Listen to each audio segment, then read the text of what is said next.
অন্যতমই হলো নতুন বইয়ের গ্রান। আমি বই পেয়ে আমি অনেক খুশি। স্কুলে স্কুলে উৎসবের আমেজ। বছরের প্রথম দিন দেশের বিভিন্ন স্থানে পাঠ্য বই পেল কোমলমতিরা। 20 জানুয়ারির মধ্যে পাবে সবাই। নতুন বইয়ের প্রচ্ছদে জুলাই বিপ্লবের গ্রাফিতি।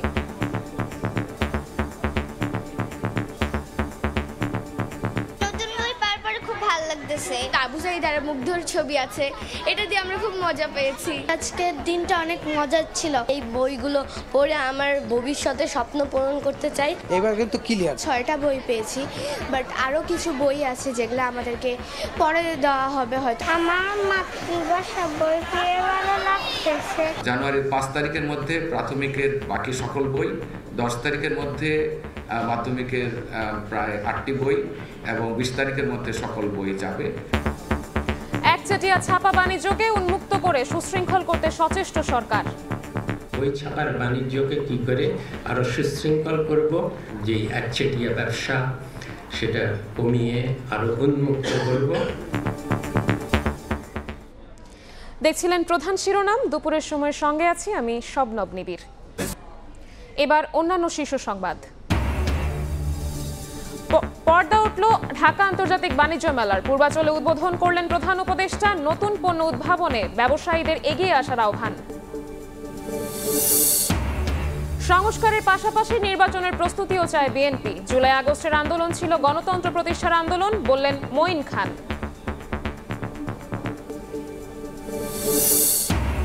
অভ্যুত্থানে শহীদ ও আহত 2200-র বেশি পরিবার পেয়েছে অর্থ সহায়তা। দ্রুতই পাবেন বাকিরাও, জানালেন সার্জিস। তালিকা প্রশ্নবিদ্ধ করার চেষ্টা ঠেকাতে সচেষ্ট ফাউন্ডেশন। সব জিনিসের দামে কমে যাবে, তাহলে কৃষি কামড়ও বসাইবে। 24 সালে অনেক দাম বাড়ছে, আমাদের আশা 25 সালে এগুলোর দাম কমবে। নতুন বছরে দ্রব্যমূল্য নিয়ন্ত্রণ ঘিরেই বেশি প্রত্যাশা মানুষের। চান চাকরি নিরাপত্তা ও আয় ব্যয়ের ভারসাম্য। সরকারকে আরও কর্মসংস্থান সৃষ্টির পরামর্শ। জমকালো আয়োজনে যুক্তরাষ্ট্রে খ্রিস্টীয় বর্ষবরণ। টাইম স্কোয়ারে মানুষের ঢল, দেশে দেশে চোখ ধাঁধানো আলোর ঝলকানি। শান্তি আর সুন্দরের প্রত্যাশা।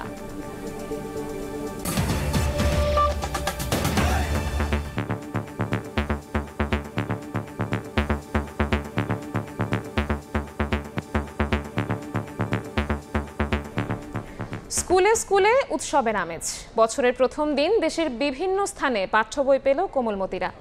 নতুন বইয়ের প্রচ্ছদে স্থান পেয়েছে জুলাই বিপ্লবের গ্রাফিতি। বেড়েছে কাগজ ও ছাপার মান। সব বই না পাওয়ার আক্ষেপ অনেকের, তবে 20 জানুয়ারির মধ্যে সবাই পাবে বলে জানিয়েছেন এনসিটিবির চেয়ারম্যান। আর শিক্ষা উপদেষ্টা জানান, একচেটিয়া ছাপা বাণিজ্যকে উন্মুক্ত করে সুশৃঙ্খল করতে সচেষ্ট সরকার। শাহিনুর রহমানের ক্যামেরায় শাকির আহমেদের রিপোর্ট। নতুন বছরে নতুন বই নিতে স্কুলের আঙ্গিনায় শিক্ষার্থীরা। অধীর আগ্রহে অপেক্ষার পর হাতে বই পেয়ে বাঁধ ভাঙা উচ্ছ্বাস। বছরের প্রথম দিনেই নতুন বইয়ের ঘ্রাণে নবোদ্যমে এগিয়ে যাওয়ার প্রেরণা পাওয়ার কথা জানায় শিক্ষার্থীরা। 7টার দিকে ঘুম থেকে উঠে আমি বইয়ের আনন্দ অনেক খুশি, রেজাল্টের খুশি এবং নতুন শ্রেণীতে ওঠার এবং নতুন বই পাওয়ার আনন্দ খুবই মজা লাগছে। আমি কয়েকবারই বইয়ের গানটা শুনেছি। কালকে থেকে আমি খুব এক্সাইটেড ছিলাম এই নতুন বইটা পাওয়ার জন্য। স্বপ্ন তাদের আকাশ ছোঁয়ার, তবে দেশ মাতৃকার তরে নিজেকে উৎসর্গ করার কথাও গুরুত্ব পাচ্ছে তাদের কণ্ঠে। বইগুলো পড়ে আমার ভবিষ্যতে স্বপ্ন পূরণ করতে চাই। বড় হয়ে আমার ইচ্ছা আছে আমি ডাক্তার হব। ডাক্তার হয়ে আমি সব মানুষের সেবা করতে চাই। এবার পাঠ্য বইয়ের প্রচ্ছদে স্থান পেয়েছে জুলাই বিপ্লবের গ্রাফিতি। শিক্ষার্থীদের নেতৃত্বে এই অর্জনের চিহ্ন স্থান পাওয়ায় খুশি শিক্ষক ও অভিভাবকরা। আমরা তোমাদেরকে ভুলবো না, এটার মধ্যে আবু সাঈদের মুগ্ধর ছবি আছে, এটা দিয়ে আমরা খুব মজা পেয়েছি। জুলাই বিপ্লবের ইতিহাস, ঐতিহ্য অথবা গ্রাফিতি আমাদের বইতে আছে, এটা আমাদের জন্য অত্যন্ত ইতিবাচক দিক। আমাদের যে বিপ্লব আমরা করেছি তার কিছু হলেও আমরা আমাদের বইতে পেয়েছি। গত কয়েক বছর নিম্নমানের বই নিয়ে সমালোচনা হলেও এবার বইয়ের কাগজ ও ছাপার মান নিয়ে সন্তুষ্ট অভিভাবকরা। বইয়ের মানটা এতটা ভালো হয়েছে এবং কি পেন্টিংটা অনেক সুন্দর হয়েছে, স্পষ্ট হয়েছে। আগের বছর যেটা ছিল অক্ষরগুলো দেখা যাইতো না, অস্পষ্ট হতো। এবার কিন্তু ক্লিয়ার, দেখেন বইটা একদম ক্লিয়ার। তবে বছরের প্রথম দিনেই ফুল সেট বই না পাওয়ায় অনেক শিক্ষার্থী ও অভিভাবকের আছে আক্ষেপও। 6টা বই পেয়েছি, বাট আরও কিছু বই আছে যেগুলো আমাদেরকে পরে দেওয়া হবে হয়তো। প্রথম 3টা বই পেলো, এখনো বাকিটা পাই নাই, এখন দেখি কি হয়। তবে 1 জানুয়ারির মধ্যেই সব শ্রেণীর বই দেয়া হবে বলে জানান জাতীয় শিক্ষাক্রম ও পাঠ্যপুস্তক বোর্ড এনসিটিবির চেয়ারম্যান। জানুয়ারির 5 তারিখের মধ্যে প্রাথমিকের বাকি সকল বই, 10 তারিখের মধ্যে মাধ্যমিকের প্রায় 8টি বই এবং 20 তারিখের মধ্যে সকল বই যাবে। এদিকে মুদ্রণ শিল্পের ব্যবসায়ীদের সঙ্গে মিলে শিক্ষা মন্ত্রণালয়ের যেসব কর্মকর্তা দুর্নীতি করেছে তাদের বিরুদ্ধে অনুসন্ধানের জন্য দুদককে বলা হবে বলে জানান শিক্ষা উপদেষ্টা। বই ছাপার একচেটিয়া ব্যবসা সেটা কমিয়ে আরো উন্মুক্ত করব, সেটা প্রচেষ্টা চালিয়ে যাব। আমাদের মন্ত্রণালয়ে যে দুর্নীতি হচ্ছে তার জন্য আমরা দুদককে বলবো। এবার প্রাথমিক ও মাধ্যমিকের 441টি বই পরিমার্জন করা হয়েছে, আর 40 কোটিরও বেশি বই ছাপাচ্ছে সরকার। বছরের প্রথম দিন নতুন বই হাতে পেয়ে শিক্ষার্থীদের মধ্যে যে উৎসাহ আর উদ্দীপনা কাজ করছে তা যেন সারা বছর অব্যাহত থাকে, এমনটি প্রত্যাশা করছেন শিক্ষক, শিক্ষার্থী ও অভিভাবক সহ সংশ্লিষ্ট সবাই। শাকির আহমেদ, সময় সংবাদ, ঢাকা। এদিকে রাজধানীর বাইরেও জেলায় জেলায় নতুন বই পেয়ে উচ্ছ্বসিত শিক্ষার্থীরা। প্রাথমিক ও মাধ্যমিক ছাড়াও পার্বত্য 3 জেলার শিক্ষার্থীদের দেওয়া হয়েছে মাতৃভাষার বই। তবে সব শ্রেণীর বই না পাওয়ার আক্ষেপ অভিভাবকদের। পৌষের কনকনে শীত উপেক্ষা করে নতুন বই নিতে স্কুলে স্কুলে কোমলমতিদের ভিড়। জেলা শহর থেকে শুরু করে প্রত্যন্ত গ্রাম সবখানেই একই দৃশ্য। নতুন বছর শুরু হলেও অনেক জেলায় এখনো পৌঁছেনি পুরো সিলেবাস কিংবা মাধ্যমিকের বই। ময়মনসিংহে বইয়ের চাহিদা ছিল 34 লাখ, তবে প্রথম দিনে 3টি শ্রেণীর মিলেছে 13.5 লাখ। এতে নতুন বই পাওয়া নিয়ে শঙ্কা প্রকাশ করেন অভিভাবকরা। নতুন বছরের বই পেয়ে আমার অনেক ভালো লাগতেছে। 10ম শ্রেণীতে প্রথম নতুন বই পেলাম, আমাদের 3টা বই দেওয়া হয়েছে। আজ আমরা বই পেয়ে এনে দেখে আমার খুব খারাপ লাগতেছে। বছরের 1 তারিখে একটা বাচ্চারা বই পাবে, এটার একটা যে তাদের আনন্দ, সেটা তো আজকে ম্লান হয়ে গেল। কর্তৃপক্ষ যদি খুব দ্রুত বইটা দিত তাহলে আমাদের জন্য অনেক ভালো হতো। যদিও আগামী 2 দিনের মধ্যে প্রাথমিকের বাকি শ্রেণীর এবং মাধ্যমিকের সব বই শিক্ষার্থীদের হাতে তুলে দেওয়া হবে বলে আশা প্রশাসনের। ক্লাস 4 এবং 5 আমরা বই পেয়েছি, আর বাকি বইগুলো অতি তাড়াতাড়ি আমাদের কাছে চলে আসবে। আশা করছি আগামী 20 তারিখের মধ্যেই আমরা আমাদের সমস্ত বই আমরা শিক্ষার্থীদের হাতে তুলে দিতে পারবো। পার্বত্য 3 জেলার রাঙ্গামাটি, খাগড়াছড়ি ও বান্দরবানের ক্ষুদ্র নৃগোষ্ঠীর শিক্ষার্থীরাও পাঠ্য বইয়ের পাশাপাশি হাতে পেয়েছে নিজেদের মাতৃভাষার বই। তবে সেখানেও রয়েছে সংকট। আমার নতুন বই পেয়ে খুব ভালো লাগতেছে। বই পেয়ে আমি অনেক খুশি। এবার বগুড়ার 1006টি, ময়মনসিংহে 4719টি এবং নাটোরে 1345টি সহ দেশের সব সরকারি প্রাথমিক বিদ্যালয়ে বই বিতরণ করা হয়। ফাহরিয়া ফারজানা, সময় সংবাদ। পূর্বাচলে পর্দা উঠল ঢাকা আন্তর্জাতিক বাণিজ্য মেলার। উদ্বোধন করলেন অন্তর্বর্তী সরকারের প্রধান উপদেষ্টা ডক্টর মোহাম্মদ ইউনূস। এ সময় উদ্যোক্তা তৈরির লক্ষ্যে দেশের প্রতিটি উপজেলায় বাণিজ্য মেলা আয়োজনের পরামর্শ দেন তিনি। বলেন, প্রয়োজনে এর খরচ বহন করবে সরকার। এছাড়া নতুন পণ্য উদ্ভাবনে ব্যবসায়ীদের এগিয়ে আসার আহ্বান জানান প্রধান উপদেষ্টা। রাজধানীর পূর্বাচলে বাংলাদেশ চায়না ফ্রেন্ডশিপ সেন্টারে বসেছে 31তম ঢাকা আন্তর্জাতিক বাণিজ্য মেলা। বুধবার সকালে উদ্বোধনী অনুষ্ঠান পরিণত হয় ব্যবসায়ীদের মিলন মেলায়। শিল্প বাণিজ্য সংশ্লিষ্ট ঊর্ধ্বতন কর্মকর্তাদের পাশাপাশি অনুষ্ঠানে অংশ নেন বিদেশি ব্যবসায়ী প্রতিনিধিরাও। প্রধান অতিথির বক্তব্যে প্রধান উপদেষ্টা ডক্টর মোহাম্মদ ইউনূস দেশের প্রতিটি উপজেলায় বাণিজ্য মেলা আয়োজনের পরামর্শ দেন। তিনি বলেন, এর মাধ্যমে তৈরি হবে নতুন নতুন উদ্যোক্তা। এর জন্য প্রয়োজনীয় সব খরচ সরকার বহন করবে বলেও জানান তিনি। উপজেলায় উপজেলায় প্রতিযোগিতা হবে, প্রত্যেক উপজেলা থেকে 3জন 4জন যা আপনারা বিচার করেন আসবে, তাদের জায়গা পাবে, তাদের সমস্ত খরচ সরকার বহন করবে। ভবিষ্যতের মেলা সারা দেশ জুড়ে হবে, জায়গায় জায়গায় হবে, এবং এটা হলো চূড়ান্ত মেলা। সবাই আসবে, দেখতে আসবে, বুঝতে আসবে, শিখতে আসবে, বিনিয়োগ করতে আসবে। এখানে যারা দেখতে আসবে তাদের অর্ধেকাংশ হলো যারা বিনিয়োগ করতে চায়, সঙ্গী খুঁজতেছে কোন ব্যবসাটা সে ধরবে, কোন ব্যবসাটাকে নিয়ে সে এগিয়ে যাবে। বুদ্ধিটা তো বিরাট সম্পদ, টাকার চাইতে অনেক বড় জিনিস। বাংলাদেশের রপ্তানি বাজারকে আরও সমৃদ্ধ করতে নতুন নতুন পণ্য উদ্ভাবনে ব্যবসায়ীদের প্রতি আহ্বান জানিয়ে প্রধান উপদেষ্টা বলেন, সরকার সর্বাত্মক সহযোগিতা করবে তাদের। আমাদের রপ্তানিকে আরো সমৃদ্ধ করতে হবে। পণ্যের পাশাপাশি সেবা খাতে বিনিয়োগ ও রপ্তানি বৃদ্ধির লক্ষ্যে এগিয়ে আসার জন্য আমি আমাদের ব্যবসায়ী মহলকে অনুরোধ জানাচ্ছি। দেশের রপ্তানি পণ্য বহুমুখীকরণের পদক্ষেপ হিসেবে সরকার নানামুখী কর্মসূচি বাস্তবায়ন করে চলেছে।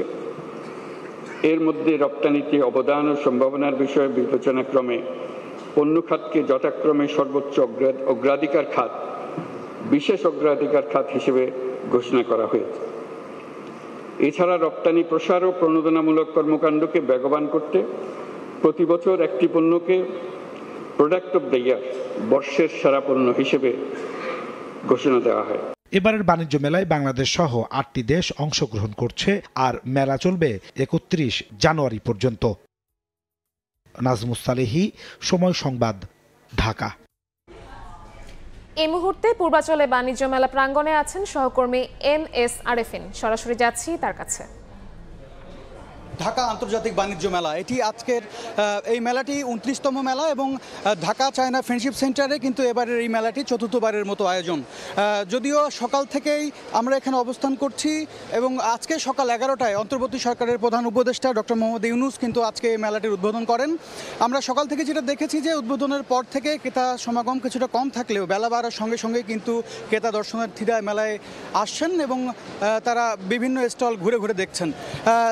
যদিও অধিকাংশ স্টলই কিন্তু এখনও পূর্ণাঙ্গভাবে সাজসজ্জা করতে পারেনি ব্যবসায়ীরা, চলছে নানামুখী ব্যস্ততা এবং তারা আশা করছেন, আমাদেরকে জানিয়েছেন যেটি যে গতবার নির্বাচনের কারণে মেলা শুরুতে বিলম্ব হয়, এবার কিন্তু ঠিক সময়েই মেলাটি শুরু হয়েছে, জাস্ট 1 তারিখ, এবং এ কারণে এবারের মেলাটি জমে উঠবে এবং তাদের বেচা বিক্রি ভালো হবে বলেই কিন্তু তারা আশা জানিয়েছেন আমাদের কাছে। এছাড়া এখানে যারা ক্রেতা দর্শনার্থীরা এসেছিলেন তারা কিন্তু আমাদেরকে জানিয়েছেন যে সার্বিক নিরাপত্তা ব্যবস্থা থেকে শুরু করে এবারের যে আয়োজন, এই গোছানো আয়োজন দেখে কিন্তু তারা অনেকটাই সন্তুষ্টি প্রকাশ করেছেন।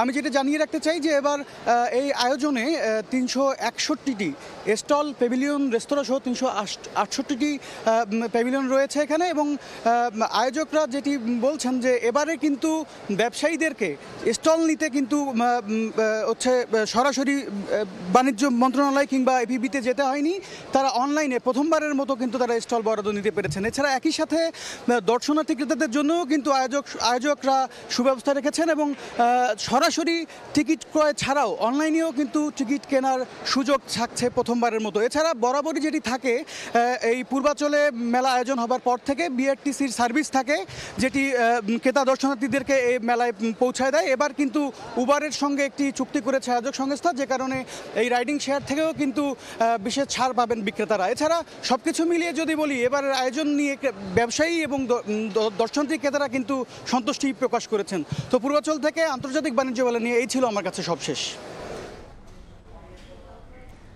সরাসরি যুক্ত ছিলাম বাণিজ্য মেলায়। সংস্কার ধারাবাহিক প্রক্রিয়া, আগে সংস্কার পরে নির্বাচন কোনো অর্থ বহন করে না বলে মন্তব্য করেছেন বিএনপির স্থায়ী কমিটির সদস্য ডক্টর আব্দুল মঈন খান। ছাত্রদলের প্রতিষ্ঠা বার্ষিকীতে বিএনপির প্রতিষ্ঠাতা সাবেক রাষ্ট্রপতি জিয়াউর রহমানের সমাধিতে ফুল দিয়ে একথা বলেন তিনি। বলেন, সংস্কারের সঙ্গে নির্বাচনী প্রস্তুতিও চলতে হবে।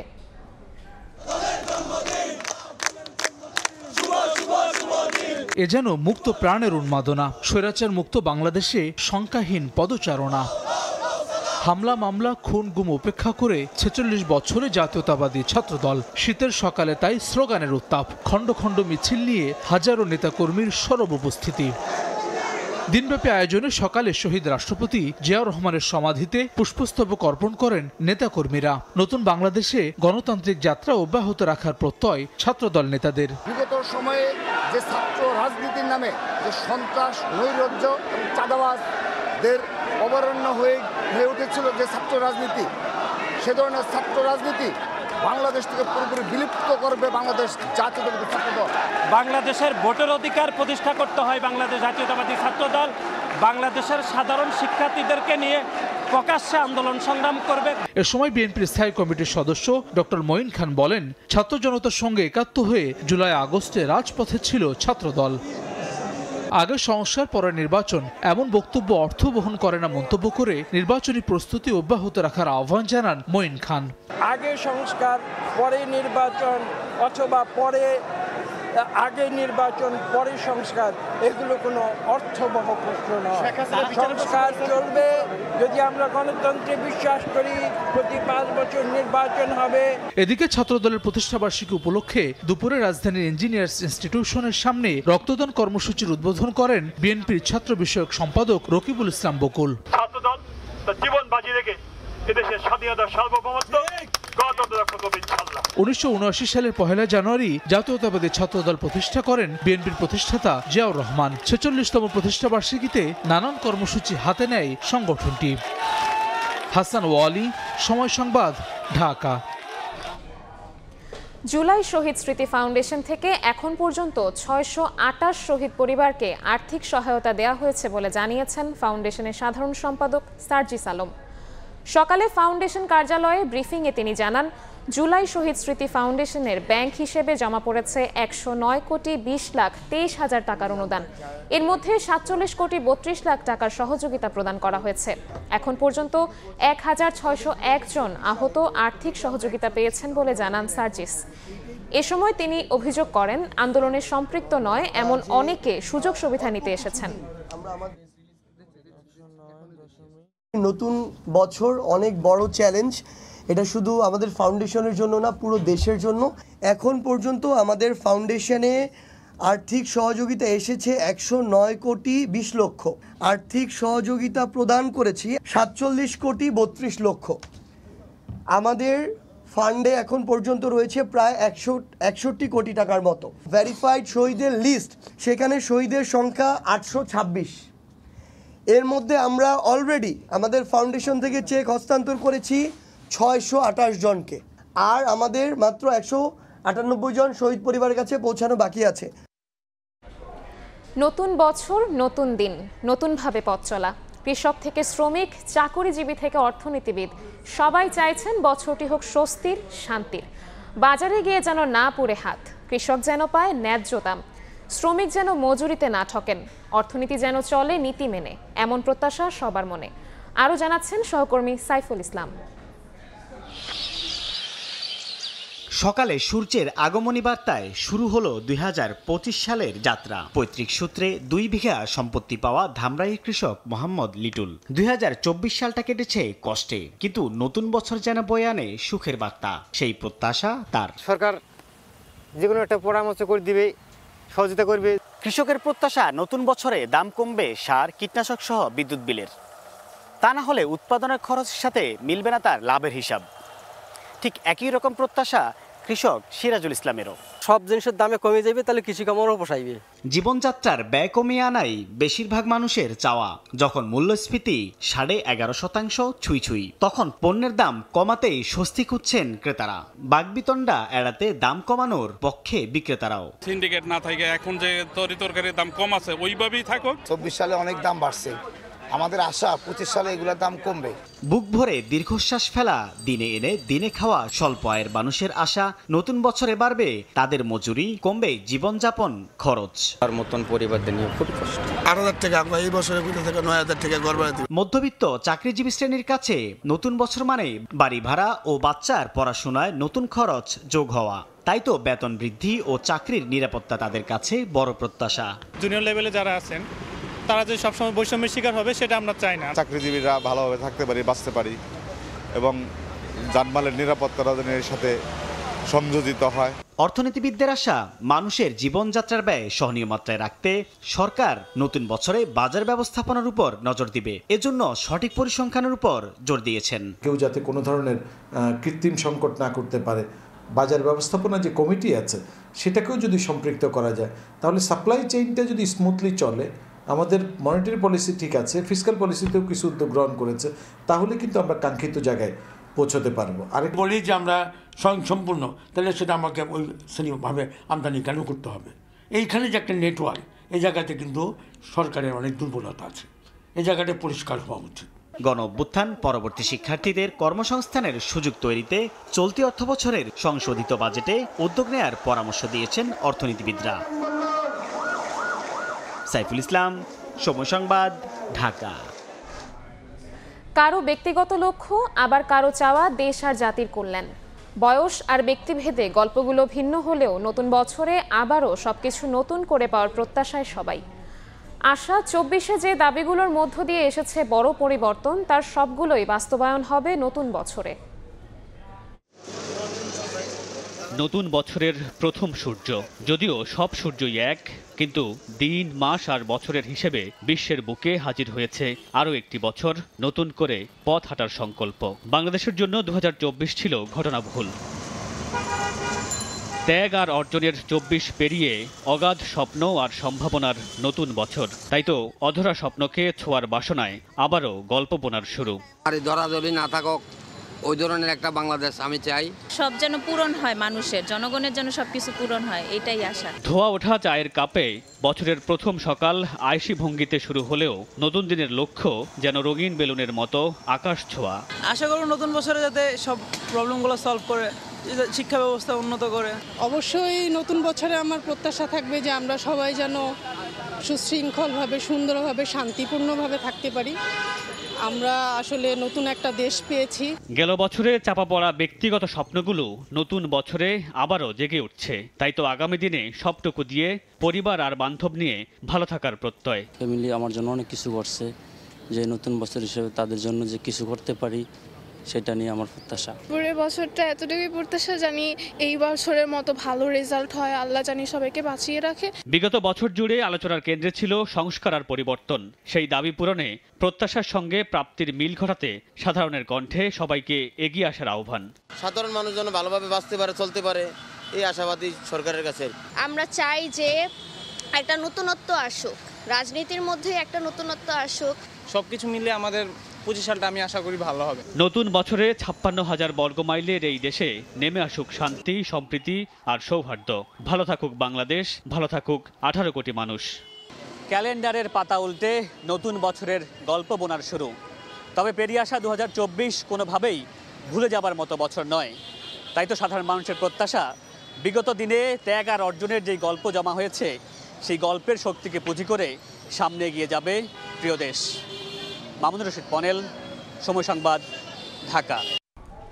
কামরাঙ্গীরচর থানার 2 মামলায় সাবেক খাদ্যমন্ত্রী কামরুল ইসলামের 4 দিনের রিমান্ড মঞ্জুর করেছেন আদালত। এছাড়া চকবাজার থানার হত্যা চেষ্টা মামলায় তাকে গ্রেফতার দেখানো হয়। সকালে ঢাকার আদালতে তাকে হাজির করে 2 মামলায় 10 দিন করে রিমান্ড আবেদন করেন তদন্তকারী কর্মকর্তা। পরে রাষ্ট্র ও আসামি পক্ষের আইনজীবীদের শুনানি শেষে এই রিমান্ড মঞ্জুর করেন মেট্রোপলিটন ম্যাজিস্ট্রেট বেলাল হোসেনের আদালত। তবে কামরুল ইসলাম আদালতের কাছে নিজেকে নির্দোষ দাবি করেন। এদিন চকবাজার থানা আওয়ামী লীগের সভাপতি সিরাজুল ইসলাম ওরফে রাডো সিরাজকে গ্রেফতার দেখানো হয়েছে।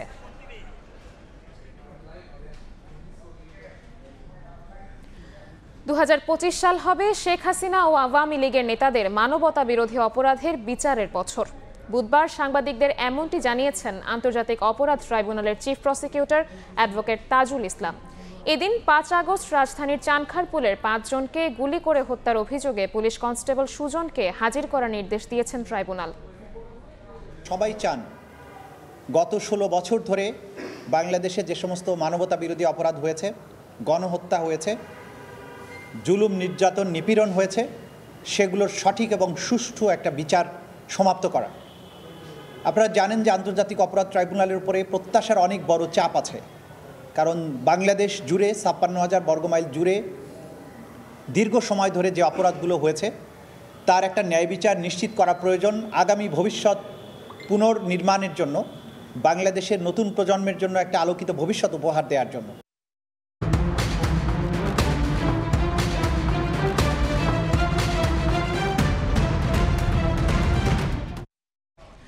নির্বাচিত ও অন্তর্বর্তী সরকার মিলেও 2024 সালে জীবনযাত্রার ব্যয় বাগে আনতে পারেনি। ইচ্ছায় বা অনিচ্ছায় হোক, টাকা ছাপিয়ে সংকট কাটানোর চেষ্টা করেছে। রেমিটেন্স ও রফতানি আয় বাড়ায় কমেছে রিজার্ভের পতন। তবে রাজনৈতিক অস্থিরতার জেরে বিনিয়োগ স্থবিরতায় বাড়েনি কর্মসংস্থান। অর্থনীতির এমন দুর্দশা আগামী বছর কেটে যাওয়ার পূর্বাভাস দিয়েছে আন্তর্জাতিক সংস্থাগুলো।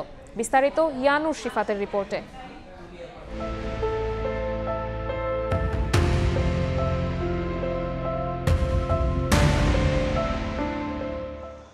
$20 বিলিয়ন রিজার্ভ, 110 টাকা ডলার রেট, 9.86% সাধারণ মূল্যস্ফীতি ও 9.5% খাদ্য মূল্যস্ফীতির চাপ মাথায় নিয়ে 2024 সালের শুরুতে দায়িত্ব নিয়েছিল আওয়ামী লীগ সরকার। ব্যাংক খাতের সংকট ও শেয়ার বাজারের অস্থিরতার মাঝেই প্রধান চ্যালেঞ্জ হয়ে দাঁড়ায় নিত্যপণ্যের দাম কমিয়ে ভোক্তাকে স্বস্তি দেয়া। তবে সিন্ডিকেটের কাছে ছিল অসহায় আত্মসমর্পণ। সেই অসাধু চর্চা এবং সেই অসাধু চর্চার বিরুদ্ধে আমাদের যুদ্ধ। উৎপাদক, পাইকারি থেকে ভোক্তা পর্যন্ত সবাইকে সমন্বয় করে নতুন সরকারের উপদেষ্টারা হাটে বাজারে দৌড়ঝাঁপ কম দেননি, কিন্তু তারাও অসহায় আত্মসমর্পণ করেছেন সিন্ডিকেটের কাছে। ব্যবসায়ীরা কত রকম যে আপনার সুবিধা পায় আপনি নিজেও জানেন, অনেকে আপনার নিজেরাও জানেন না। নিত্যপণ্যের বাজারের মতো স্বস্তি ছিল না পুঁজি বাজারেও। বছরের প্রথম প্রান্তিকে ফ্লোর প্রাইস তুলে দিয়ে পুঁজি বাজারকে চাঙ্গা করার চেষ্টা সফল হয়নি। নিয়ন্ত্রক সংস্থা ও স্টক এক্সচেঞ্জগুলোতে বড় পরিবর্তন এনে নতুন সরকারও বাজার স্থিতিশীল করতে পারেনি। এক্সিম ব্যাংক একটা ভালো ব্যাংক, শক্ত ব্যাংক, আর একটু দুর্বল ব্যাংক হলো পদ্মা ব্যাংক। দুইটা ব্যাংকেরই এখন মিলন হয়ে গেছে। ব্যাংক খাতে লুটপাট ধামাচাপা দিতে একীভূতকরণের উদ্যোগ সফল করতে পারেনি হাসিনা সরকার। নতুন গভর্নর দায়িত্ব নিয়ে এস আলম নিয়ন্ত্রিত ব্যাংকগুলোর পরিচালনা পর্ষদ ভেঙে দেন। টাকা ছাপিয়ে ব্যাংকগুলোকে সহায়তা না করার ঘোষণা দিলেও পরে তা রাখতে পারেনি। রিজার্ভের পতনে সরকার পরিবর্তনের আগে ডলারের দাম 118 টাকা ছাড়িয়ে যায়। তবে নতুন সরকার দায়িত্ব নেয়ার পর রেমিটেন্স প্রবাহ ও রফতানি আয় বাড়ায় পতন ঠেকানো গেছে। এতে ডলারের দাম 120 টাকায় স্থিতিশীল হলেও বছরের শেষে ডলারের দাম ছিল আবারও ঊর্ধ্বমুখী। কেন্দ্রীয় ব্যাংকে আসা রফতানি আয় ও ইপিবির দেখানো আয়ে বিস্তর ফারাক নিয়ে আলোচনা ছিল 2024 সালের শুরুতেই। আয়ের প্রধান উৎস তৈরি পোশাক খাত ভালো সময় পার করেনি। গণ অভ্যুত্থানের পর রাজনৈতিক ইন্ধন ও বেতন ভাতার পাশাপাশি চাকরি হারানোর ভয়ে দেখা গেছে শ্রমিক অসন্তোষ। তাই শ্রম পরিস্থিতি খতিয়ে দেখতে গঠিত হয়েছে শ্রম সংস্কার কমিশন। রাজনৈতিক অস্থিরতার বছরে নতুন করে খুব একটা বিনিয়োগে আসেননি উদ্যোক্তারা। বছরের বেশিরভাগ জুড়ে তাই বেসরকারি খাতে ঋণ প্রবৃদ্ধি ছিল এক অঙ্কের ঘরে। বিনিয়োগ কম হওয়ায় বাড়েনি কর্মসংস্থান। বিকল্প হিসেবে বিদেশে শ্রমিক রফতানিও বছর ব্যবধানে কমেছে। পুঁজিবাদের থেকে কিভাবে চোরতন্ত্রে চলে গেল। অর্থনীতির এমন দুর্দশার কারণ হিসেবে বিগত সরকারের সীমাহীন আর্থিক লুটপাটের ফিরিস্তি তুলে আনা হয়েছে অর্থনীতির শ্বেতপত্রে। এমন বাস্তবতায় 3.8% প্রবৃদ্ধির পূর্বাভাস দিয়েছে IMF। তবে আগামী অর্থ বছরে ঘুরে দাঁড়ানোর আশা তুলে ধরেছে আন্তর্জাতিক সংস্থাগুলো।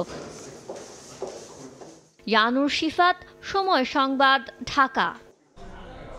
দুপুরের সময় আরও থাকছে। কয়েকশো হকার পুনর্বাসন করল চট্টগ্রাম সিটি কর্পোরেশন। কোনো খরচ ছাড়াই চকবাজারে বেচা কেনার সুযোগ পাচ্ছেন সবজি বিক্রেতারা। যানজটের পাশাপাশি ভোগান্তি কমার আশা।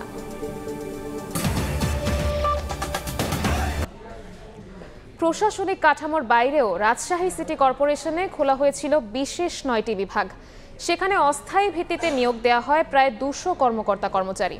অভিযোগ উঠেছে দলীয় নেতাকর্মীদের চাকরি দেওয়ার জন্যই এমন কাজ করেছিলেন সাবেক মেয়র AHM খায়রুজ্জামান লিটন। সম্প্রতি ব্যয় কমাতে ওই বিভাগগুলো বন্ধ ও অস্থায়ী 171 কর্মচারীকে বাদ দেওয়ার সিদ্ধান্ত নিয়েছে সিটি কর্তৃপক্ষ। হাবিবুর রহমান পাপ্পুর ছবিতে সাইফুর রহমান রকির রিপোর্ট। আওয়ামী লীগ সরকার পতনের পর রাজশাহী সিটি কর্পোরেশনের আয় ব্যয়ের খাত যাচাইয়ে তৎপর হন নতুন প্রশাসক। এ সময় প্রশাসনিক কাঠামোর বাইরে নতুন সৃষ্টি করা 9টি অতিরিক্ত বিভাগের কারণে অর্থ অপচয়ের বিষয়টি নজরে আসে। বেরিয়ে আসে তৎকালীন মেয়র AHM খায়রুজ্জামান লিটনের আস্থাভাজন প্রায় 200 আওয়ামী লীগের নেতাকর্মীকে অস্থায়ী ভিত্তিতে নিয়োগ দেওয়ার বিষয়টি। 2018 সালে নির্বাচিত হওয়ার পর নতুন এসব বিভাগ চালু করেন সাবেক মেয়র লিটন। অনুমোদন না থাকায় তাদের বেতন ভাতা দেয়া হতো সিটি কর্পোরেশনের বার্ষিক বাজেট থেকে। প্রশাসক সাহেব চিন্তা করছেন বা প্রশাসন চিন্তা করছেন, তাহলে তো এখন আমার এগুলো দরকার নাই। সেই চিন্তা ভাবনা থেকেই যেগুলো হলো মানে আমাদের সাংগঠনিক কাঠামোর বাইরে আছে শাখাগুলো, যেগুলো বাজেট অন্তর্ভুক্ত, সেগুলো হলো বিলুপ্ত করার জন্য সিদ্ধান্ত গ্রহণ করেছেন। সিটি কর্পোরেশনের প্রয়োজনে যদি দক্ষ জনবল কেউ থেকে থাকে, অস্থায়ী কিন্তু দক্ষ, প্রশাসক মহোদয়ের সিদ্ধান্ত ক্রমে আমরা তাদেরকে বিভিন্ন শাখায় নিয়োগ করি। সিটি কর্পোরেশনের দায়িত্বশীলরা বলছেন, ব্যয় কমাতে অপ্রয়োজনীয় 9টি বিভাগ বন্ধের উদ্যোগ নিয়েছেন প্রশাসক। বাদ দেওয়ার সিদ্ধান্ত হয়েছে এসব বিভাগে অস্থায়ী ভিত্তিতে নিয়োগ পাওয়া 171 জনকে। অপ্রয়োজনীয় জনবল যেহেতু আমাদের সিটি এক্সটেনশন এখনো হয় নাই, সেটা হলো প্রশাসন এখন রাখতে চাচ্ছেন না। ইতিমধ্যে 171 জনকে যারা অস্থায়ী নিয়োগ ছিল তাদেরকে আমরা অব্যাহতি দিয়েছি। এরপরেও কিছু যাচাই বাছাই চলছে, যদি এগুলোর প্রয়োজন না থাকে তাহলে এগুলোকেও আমরা অব্যাহতি দেব। এদিকে নেতাকর্মীদের পৃষ্ঠপোষকতার জন্য জনগণের ট্যাক্সের টাকা অপচয় করেছেন সাবেক মেয়র, বলছেন সুশাসন বিশ্লেষক। যাদেরকে এই নিয়োগ দিচ্ছেন তাদের পেছনে যে ব্যয়, এটি কিন্তু দিন শেষে কিন্তু নাগরিকদের ট্যাক্সের টাকাই কিন্তু বহন করা হয়। অতএব যেখানে এই জনগণের ট্যাক্সের টাকা রয়েছে সেখানে কিন্তু স্বচ্ছতা এবং জবাবদিহিতা নিশ্চিত করা আবশ্যক। আগে প্রতি মাসে রাজশাহী সিটি কর্পোরেশনের কর্মকর্তা কর্মচারীদের বেতন বাবদ প্রায় 7 কোটি টাকা ব্যয় হলেও 171 জনকে ছাঁটাইয়ের কারণে তা কমে এসেছে 5 কোটি 20 লাখে। সাইফুর রহমান রকি, সময় সংবাদ, রাজশাহী। বছরের প্রথম দিনে হকারদের পুনর্বাসন করে দৃষ্টান্ত স্থাপন করল চট্টগ্রাম সিটি কর্পোরেশন। ভাসমান কয়েকশো সবজি বিক্রেতাকে প্রথমবার চকবাজার কাঁচা বাজারের 2য় তলায় ব্যবসার সুযোগ করে দিলেন মেয়র। এতে যানজট কমার পাশাপাশি ভোগান্তি কমবে এলাকাবাসীর। ফুটপাত মুক্ত চট্টগ্রাম নগরীর চকবাজারের কাঁচা বাজার এলাকা এটি। একসময় রাস্তার দুপাশে সবজিসহ নানা ভাসমান দোকান বসিয়ে ব্যবসা করত হকাররা। এতে ঘন্টার পর ঘন্টা দীর্ঘ যানজটের কবলে পড়ে নাকাল হতে হতো শিক্ষার্থীসহ পথচারীদের। নগরবাসীর দুর্ভোগ কমাতে বছরের প্রথম দিনে কয়েকশো হকারকে পুনর্বাসন করেন city mayor doctor Shahadat Hossain. Chawkbazar কাঁচাবাজারের 2য় তলায় ভাসমান সবজি বিক্রেতাদেরকে পুনর্বাসন করেন তিনি। তবে এজন্য হকারদের কোনো খরচ করতে হচ্ছে না। নগরবাসীর দুর্ভোগ কমাতে এই উদ্যোগ বলে জানান সিটি কর্পোরেশন। যারা আজকে এখানে বসেছে, আজকে বৃষ্টি হলেও তারা এখানে নিরাপদে থাকছে, বেশি রোদ হলেও তারা এখানে নিরাপদে আছে, ধুলিবালি থেকেও তারা নিরাপদে আছে, এবং যারা ক্রেতা তারাও কিন্তু নিরাপদে এখানে এসে বাজারটা করতে পারছে। না হয় তারা যখন বাজার করতো রাস্তার মধ্যে যানজট লেগে থাকতো। সকাল থেকেই 2য় তলায় বসেছেন হকাররা, চলছে বেচাকেনা। মেয়রের এমন মহৎ উদ্যোগকে সাধুবাদ জানান বিক্রেতা ও সাধারণ মানুষ। ফুটপাতে বসে যাবে না, কাঁচা বাজার আছে, কাঁচা বাজার আসার জন্য এখানে আমরা অনুরোধ করছি, আমরা চলে যাচ্ছি। রাস্তাঘাটে মানুষের যাতায়াতের সমস্যা ছিল, গাড়ি ঘোড়ার দাম তো ছিল। এখন যেহেতু মেয়র সাহেবের নির্দেশে আমরা সিটি কর্পোরেশন বাজার আসছি, ইনশাআল্লাহ আলহামদুলিল্লাহ ভালো হবে ব্যবসা। খুব সুন্দর এই পরিবেশটা আমাদেরকে 5 বছর আগে দিতে হইতো। পরে মেয়র ডাক্তার শাহাদাত হোসেন চকবাজারের পাশের ফুলতলা খাল পরিদর্শন করে নানা কাজের তদারকি করেন। শফিকুল আলম, সময় সংবাদ, চট্টগ্রাম। কন্টেইনার এবং কার্গো হ্যান্ডেলিংয়ে আগের সব রেকর্ড ভেঙে দিয়েছে চট্টগ্রাম বন্দর কর্তৃপক্ষ। সদ্য বিদায়ী বছরের 32,76,000 কন্টেইনার এবং 12 কোটি 39 লাখ মেট্রিক টন পণ্য হ্যান্ডলিং হয়েছে এখানে। মূলত ডলার সংকট কাটিয়ে দেশের আমদানি রফতানি বাণিজ্য গতিশীল হওয়ায় বন্দরের এই সফলতা বলে মনে করছেন ব্যবসায়ীরা। বিশ্বের ব্যস্ততম 100 বন্দরের মধ্যে 67তম অবস্থানে থাকা চট্টগ্রাম বন্দরকে গত কয়েক বছর ধরে নানা জটিলতার মধ্য দিয়ে চলতে হচ্ছে। এর মধ্যে ডলার সংকটের মুখে বিলাসবহুল পণ্য আমদানিতে লাগাম টানায় ভাটা পড়েছিল বন্দরের কন্টেনার ও কার্গো হ্যান্ডেলিংয়ে। 2023 সালে কন্টেনার হ্যান্ডেলিং 30,50,000 এবং কার্গো হ্যান্ডেলিং 12 কোটি 2 লাখ মেট্রিক টনে নেমে এসেছিল। গত বছরের মাঝামাঝি সময়ে রাজনৈতিক অস্থিরতা পাশাপাশি সেপ্টেম্বরের বন্যায় ব্যাপক ক্ষতিগ্রস্ত হয়েছিল দেশের অর্থনীতি।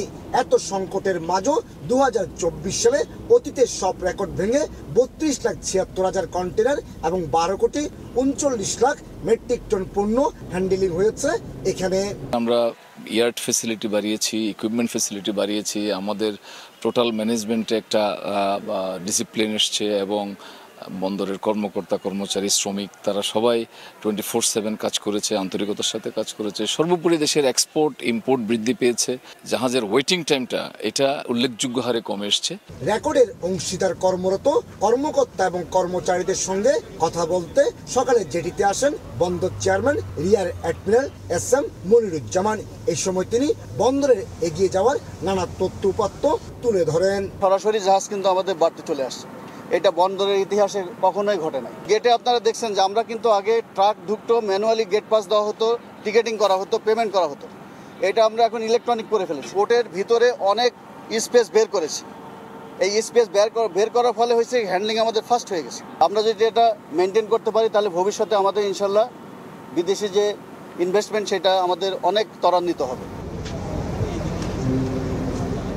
গত 6 মাস আগেও চট্টগ্রাম বন্দরে পণ্য নিয়ে আসা বিদেশি জাহাজগুলোকে বার্থিং পেতে অন্তত 6 দিন বহির্নোঙরে অবস্থান করতে হতো।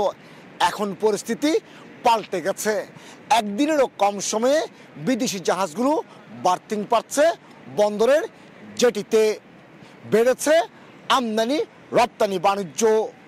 চট্টগ্রাম বন্দর থেকে কমল দে, সময় সংবাদ। পুঁজিবাজারে তালিকাভুক্ত বেক্সিমকো গ্রুপের মালিকানাধীন 3টি প্রতিষ্ঠানে স্বতন্ত্র পরিচালক নিয়োগ দিয়েছে Bangladesh securities and exchange commission BSEC। এক বিজ্ঞপ্তিতে সংস্থাটি জানিয়েছে প্রতিষ্ঠানগুলো হলো বেক্সিমকো ফার্মাসিউটিক্যালস এবং শাইনপুকুর সিরামিক্স। আগামী 3 বছরের জন্য 10 জনকে স্বতন্ত্র পরিচালক হিসেবে নিয়োগ দেওয়া হয়েছে। বিশ্ববিদ্যালয়ের শিক্ষক, সাংবাদিক, চার্টার্ড অ্যাকাউন্ট, সেনা ও সরকারি কর্মকর্তা এবং শিল্প খাত সংশ্লিষ্টরা নিয়োগ পেয়েছেন। BSEC জানায়, বিনিয়োগকারীদের স্বার্থ রক্ষা ও সার্বিক পরিস্থিতি বিবেচনায় এই নিয়োগ। একদম ফ্রেশ বিশ্বমানের প্রযুক্তির সকল সুবিধা নিয়ে ভালো থাকুন আপনিও। কঙ্কা। খ্রিস্টীয় নতুন বছর বরণে দেশে দেশে ছিল নানা আয়োজন। যুক্তরাষ্ট্রের নিউ ইয়র্ক টাইমস স্কোয়ারে ঐতিহাসিক বল ড্রপ ও আতশবাজির মাধ্যমে 2025 সালকে বরণ করে নেন লাখ লাখ মানুষ। এছাড়া যুক্তরাজ্য, জার্মানি, ফ্রান্সেও ছিল নানা আয়োজন। ঘড়ির কাঁটা 12টার ঘরে পৌঁছাতেই বল ড্রপের মাধ্যমে শুরু হয় নতুন বছর 2025। যুক্তরাষ্ট্রের নিউ ইয়র্কের টাইমস স্কোয়ারে তখন অন্যরকম এক দৃশ্য। বিশ্বের বিভিন্ন দেশ থেকে এই দৃশ্য উপভোগ করতে জড়ো হন বহু মানুষ। সঙ্গীতের তালে তালে আনন্দে মেতে ওঠেন সবাই। কাউন্টডাউনের সঙ্গে সঙ্গে ঝিলমিল আতশবাজির চোখ ধাঁধানো প্রদর্শনীর সঙ্গে মিউজিক। লন্ডনের টেমস নদীর তীরে মুহূর্তেই তৈরি হয় মনোমুগ্ধকর এক আবহের। এভাবে লন্ডনে স্বাগত জানানো হয় খ্রিস্টীয় নতুন বছর 2025কে। সবাইকে নতুন বছরের শুভেচ্ছা জানান লন্ডনের মেয়র সাদিক খান। আতশবাজির আলোক ছটায় যেন চোখ ধাঁধিয়ে যাওয়া অবস্থা জার্মানির রাজধানী বার্লিনের ব্রান্ডেনবার্গ গেটে। প্রায় 10,000 মানুষ আতশবাজির প্রদর্শনী দেখতে ভিড় করেন। ফ্রান্সের প্যারিসে আর্ক ডি ট্রায়াম্ফ মনুমেন্টে নতুন বছরকে স্বাগত জানাতে জড়ো হন হাজার হাজার মানুষ। প্রিয়জনদের সঙ্গে আনন্দ উল্লাসে মেতে ওঠেন সবাই। মনোমুগ্ধকর আলোকসজ্জার দৃশ্য ক্যামেরাবন্দি করতেও ভোলেননি তারা। ব্রাজিলের রিও ডি জেনেরিওতে কোপাকাবানা সমুদ্র সৈকতে জাহাজের ওপর থেকে ছোড়া হয় আতশবাজি। সমুদ্রের তীর থেকে টানা 12 মিনিট ধরে চমৎকার সেই দৃশ্য উপভোগ করেন লাখো মানুষ। আয়োজন করা হয় কনসার্টেরও। কাউন্টডাউনের সঙ্গে সঙ্গে অন্ধকার আকাশে আলোর রোশনাই। খ্রিস্টীয় নতুন বছর 2025কে স্বাগত জানাতে ড্রোন শোয়ের মাধ্যমে নানা প্রতিকৃতি আঁকা হয় সংযুক্ত আরব আমিরাতের রাস আল খাইমাহ শহরের আকাশে। দুবাইয়ের বুর্জ খলিফাতে টানা 9 মিনিট ধরে চলে নানা আয়োজন। চোখ ধাঁধানো আয়োজন ছিল কাতারের দ্বিতীয় বৃহত্তম শহর লুসাইলে। হাজার হাজার দর্শনার্থীর উপস্থিতি আর নানা রঙের আতশবাজির শব্দে মুখরিত হয়ে ওঠে চারপাশ। বর্ষবরণের আয়োজনে তাইওয়ানের রাজধানী তাইপের সবচেয়ে উঁচু ভবনে টানা 6 মিনিট ধরে চলে আতশবাজির মহোৎসব। এ সময় উপস্থিত ছিলেন গত নভেম্বরে বেসবল খেলায় বিজয়ী দলসহ উৎসুক দর্শনার্থীরা। এছাড়া জাপান, চীন, মেক্সিকো, রাশিয়া সহ বিশ্বের বিভিন্ন দেশে নানা আয়োজনে খ্রিস্টীয় নতুন বছরকে স্বাগত জানানো হয়। রাইসা জান্নাত, সময় সংবাদ। এবার খেলার খবর। টানা ক্রিকেটে 2025 সাল জুড়েই ঠাসা সূচি টাইগারদের। চ্যাম্পিয়ন্স ট্রফি, এশিয়া কাপ, আছে 4টি হোম আর 2টো অ্যাওয়ে সিরিজও। এ বছরে অনুষ্ঠিত হবে বিসিবি নির্বাচন, যার জন্য গঠনতন্ত্র সংশোধন সহ ফারুক আহমেদের বোর্ডের চ্যালেঞ্জ পরিচালকদের আস্থা ফেরানো। চ্যালেঞ্জ আছে ঘরোয়া ক্রিকেটের মান বাড়ানো, ক্রিকেটকে বিকেন্দ্রীকরণ, নারীদের টেস্ট ক্রিকেট শুরু করা, প্রাতিষ্ঠানিক ও অবকাঠামোগত উন্নয়ন। মাহবুব রিমনের রিপোর্ট।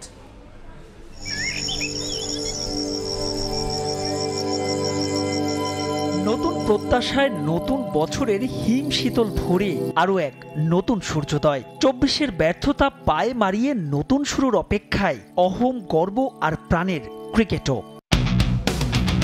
আন্তর্জাতিক পর্যায়ে একটা ট্রফির জন্য ভক্তদের হাপিত্তেশ কি শেষ হবে এবার? বারবারই কথা দিয়েও কথা না রাখা টাইগাররা কি আনন্দাশ্রুতে ভাসাতে পারবেন গোটা জাতিকে? চ্যাম্পিয়ন্স ট্রফি আর এশিয়া কাপ, আরও 2টা সুযোগ লিটন মিরাজরা পাবেন এবছরেই। এর বাইরে 6টা দ্বিপাক্ষিক সিরিজ, যার 4টাই হোম। বাংলাদেশ শুরু করবে 25 থেকে 27 টেস্ট সাইকেল। 2025 সাল জুড়ে মাঠে যেমন চ্যালেঞ্জ আছে ক্রিকেটারদের, ঠিক তেমনই মাঠের বাইরে বড় চ্যালেঞ্জ ফারুক আহমেদের বোর্ডের কাছেও। তাড়াতে হবে আলাদিনের রক্তচোষা দৈত্য, শুধুমাত্র কথার ফুলঝুরি নয়, করতে হবে তার বাস্তবায়নও।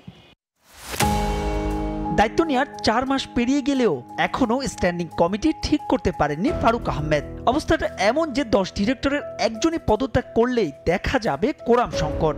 আইসিসির নিয়ম মেনে এবছরই দিতে হবে নির্বাচন, যেখানে কাউন্সিলরশিপ ঠিক করা কিংবা সামঞ্জস্যপূর্ণ গঠনতন্ত্র সংশোধনও বড় চ্যালেঞ্জ। ইম্পর্টেন্ট হচ্ছে ক্রিকেট কালচারকে আপনি ডেভেলপ করতে হবে। নেক্সট 5 বছরে কোথায় যেতে চাই, 10 বছরে কোথায় যেতে চাই। গতানুগতিক হয়তো আমরা খেলা খেলছি, বাংলাদেশে কোথাও লিগ হয় না ডিস্ট্রিক্টগুলোতে, এইগুলোকে আমাদের চালু করতে হবে। ওয়ার্কলোডটা আমরা যেন মেনটেন করতে পারি, যারা কোচ আছে, ফিজিও আছে, ট্রেনার আছে, আমাদের যেন কম্বিনেশনটা ভালো থাকে একটা ফাস্ট বোলারের সঙ্গে। সবার চ্যালেঞ্জ তো সবসময় থাকবে প্রতিটা স্টেপে। তো প্লেয়ারদের সুস্থতা রাখা, ইনজুরি স্কিলফুলগুলির ডেভেলপ করা, টিম ম্যানেজমেন্টের এগুলোর দিকে নজর দেবে। সবচেয়ে বেশি নজর দিতে হবে বিসিবির, যেটা এটা এজ গ্রুপের। যদিও বাস্তবতা বলছে এসব হার্ডাল ঠিকঠাক উচ্চারণ কঠিনই হবে ফারুক আহমেদের বোর্ডের, তবে বেশ কিছু ইতিবাচক পরিকল্পনা আছে তাদেরও। গুরুত্বপূর্ণ বলছেন মাঠের cricket.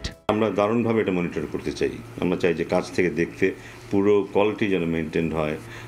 At the end of the day খেলোয়াড়রা যেন কম্পিটিটিভ এনভায়রনমেন্টের মধ্যে থাকতে পারে, তাদের যে সুযোগ সুবিধাগুলো দরকার তারা যেন সেটা পায়। যা যা দরকার, যা যা প্রয়োজন আমরা চেষ্টা করবো ওটা ফুলফিল করতে, এবং ওদের থেকেও ফিডব্যাকটাও ওরকম চাচ্ছি। এর আগেও এমন আশ্বাসের বাণী শোনা গিয়েছিল সাবেক বোর্ড কর্তাদের কণ্ঠেও, তবে বাস্তবতায় বিস্তর ফারাক। পরিবর্তিত পরিস্থিতিতে দায়িত্ব পেয়েও যদি না বদলাতে পারেন ফারুক আহমেদ, তবে ইতিহাসের দায় মুক্তিতে বাধা থাকবেন তিনি এবং তার বোর্ডও। মাহবুব রিমন, সময় সংবাদ, ঢাকা। 2024 ভালো মন্দ মিলিয়ে গেলেও নতুন বছরের জন্য আলাদা টার্গেট নির্ধারণ করেছে বাংলাদেশ ক্রিকেট বোর্ড। দ্রুততার সঙ্গে এখন সে লক্ষ্যে পৌঁছাতে কাজ করতে চান বোর্ড কর্তারা। নতুন বছরের প্রথম দিনে সাংবাদিকদের সঙ্গে কথা বলার সময় এ মন্তব্য করেন বিসিবি প্রেসিডেন্ট ফারুক আহমেদ। এদিকে বিপিএলে ক্রিকেটারদের পারিশ্রমিক সমস্যার সমাধানে ফ্র্যাঞ্চাইজিদের সঙ্গে বিসিবির আলোচনা চলছে বলেও নিশ্চিত করেছেন তিনি। নিশ্চিন্ত থাকতে বলেছেন ক্রিকেটারদের। পাশাপাশি বিপিএলে স্পোর্টিং উইকেট তৈরিতে কিউরেটরদের স্পষ্ট নির্দেশনা দেওয়া হয়েছে বলেও জানিয়েছেন ফারুক আহমেদ। আমাদের তো আপনি যদি স্ট্যাটিস্টিক্স শুধু দেখেন তাহলে ইট ওয়াজ এ মিক্সচার এক্সপেকটেশন। ওই আমার যেই পরিকল্পনা মাথায় আছে ওগুলো সবগুলোই যাতে দেখতে পারি আমার যে কয়দিন এই টেনিয়রে আছে, এক জায়গা থেকে 3-4 রকম ডিরেকশন যায়, তাহলে কিন্তু difficult for curator also. So আমি চিন্তা করেছি যে এবার উইকেটটা আমরা দেখতে চাই মানে ভালো ব্যাটিং উইকেট, আবার এমন না যে বাউন্সও আছে কিন্তু উইকেটে। সো এই ধরনের উইকেট আসলে খেলা প্রয়োজন। প্রত্যেকটা ফ্র্যাঞ্চাইজি ওনার সাথে ডে 1 থেকে যোগাযোগ করে তাদের বলা যে টাকাটা তাদের দিতে হবে যেভাবে আমরা গিয়েছি। এ পর্যায়ে শীর্ষ সংবাদগুলো জানিয়ে দিচ্ছি আরেকবার। প্রিয় গানগুলোর মধ্যে অন্যতমই হলো নতুন বইয়ের গান। বই পেয়ে আমি অনেক খুশি। স্কুলে স্কুলে উৎসবের আমেজ। বছরের প্রথম দিন পাঠ্য বই পেল কোমলমতিরা। প্রচ্ছদে জুলাই বিপ্লবের গ্রাফিতি। 20 জানুয়ারির মধ্যে সব বই পাবে শিক্ষার্থীরা।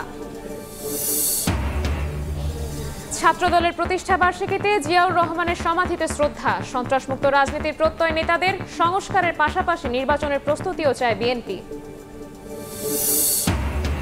এবং পর্দা উঠল ঢাকা আন্তর্জাতিক বাণিজ্য মেলার। পূর্বাচলে উদ্বোধন করলেন প্রধান উপদেষ্টা। নতুন পণ্য উদ্ভাবনে ব্যবসায়ীদের এগিয়ে আসার আহ্বান।